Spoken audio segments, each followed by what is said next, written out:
प्यारी साध संगत जी, बड़े ही प्रेम से कहना धन निरंकार जी। आज मैं आपके लिए एक बहुत ही प्यारी साखी लेकर आई हूँ। आशा है कि आपको साखी अच्छी लगेगी। एक शहर में एक अमीर सेठ रहता था। उसके पास बहुत पैसा था, अनेक फैक्ट्रियों का मालिक था। एक शाम अचानक उसे बहुत बेचैनी होने लगी।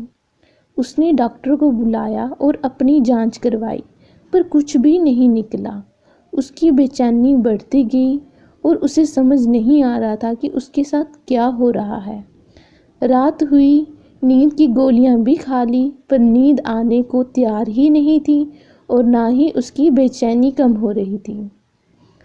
भी रात को उठकर 3 बजे घर के बगीचे में घूमने लगा और घूमते घूमते उसे लगा कि बाहर थोड़ा सुकून है, इसलिए बाहर सड़क पर पैदल निकल गया।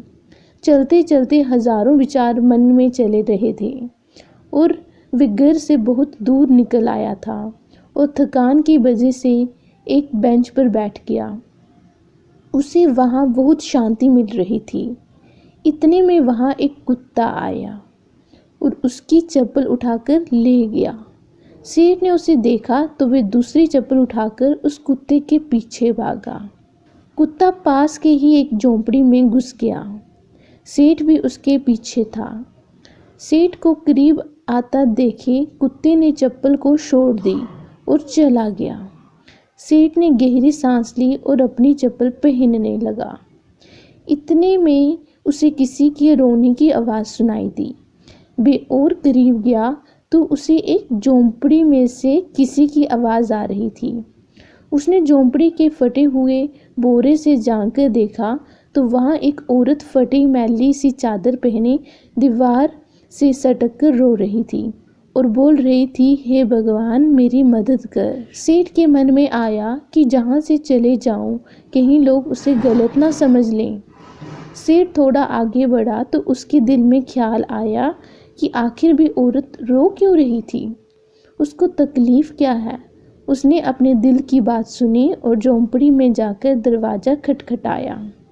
उस औरत ने दरवाज़ा खोला और सेठ को देखकर घबरा गई। तो सेठ ने हाथ जोड़कर कहा, घबराओ मत, मुझे तो सिर्फ ये जानना है कि तुम रो क्यों रही हो। औरत की आंखों में से आंसू टपकने लगे और उसने पास ही एक छोटे से बिस्तर में लिपटी हुई उसकी 7 साल की बच्ची की ओर इशारा किया और रोते रोते कहने लगी, मेरी बच्ची बहुत बीमार है, उसके इलाज के लिए बहुत खर्च लगेगा और मैं तो घर में जाकर झाड़ू पोछा लगाती हूँ, जैसे तैसे हमारा पेट पालती हूँ, मैं कैसे इसका इलाज करवा पाऊँगी। सेठ ने कहा, तो किसी से मांग लो। इस पर औरत बोली, मैंने सबसे मांग कर देख लिया, खर्चा बहुत है, कोई देने को तैयार ही नहीं है। उस सेठ ने समझाया, कहा, ऐसी रात को रोने से क्या मिलेगा, क्या तुम्हें। तो औरत ने कहा, कल एक संत जहाँ से गुजर रहे थे तो मैंने उनको अपनी समस्या बताई तो उन्होंने कहा, बेटा तुम सुबह 4 बजे उठकर अपनी ईश्वर से मांगो, बोरी बिछाकर बैठ जाओ और गिड़गिड़ाकर भगवान से मदद मांगो। वे सबकी सुनता है और वे तुम्हारी भी जरूर सुनेगा। मेरे पास इसके अलावा कोई चारा नहीं था, इसलिए मैंने भगवान से मांगना शुरू किया। ये सब सुनने के बाद सेठ का दिल पिघल गया और उसने तुरंत फ़ोन लगाया और एम्बुलेंस बुलाई और उस 7 साल की बच्ची को हॉस्पिटल में एडमिट करवा दिया। डॉक्टर ने 1.5 लाख का खर्चा बताया। सेठ ने बच्ची का पूरा खर्चा उठाया और उसका इलाज करवाया और इस औरत को अपनी यहाँ नौकरी देकर उसे रहने के लिए एक जगह भी दे दी और उस बच्ची की पढ़ाई की जिम्मेदारी भी अपने ऊपर ले ली। वे सेठ दयालु तो था पर नास्तिक था।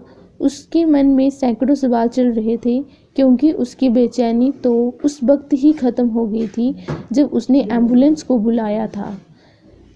वे ये सोच रहा था कि ऐसी कौन सी ताकत है जो मुझे वहाँ तक खींच ले गई।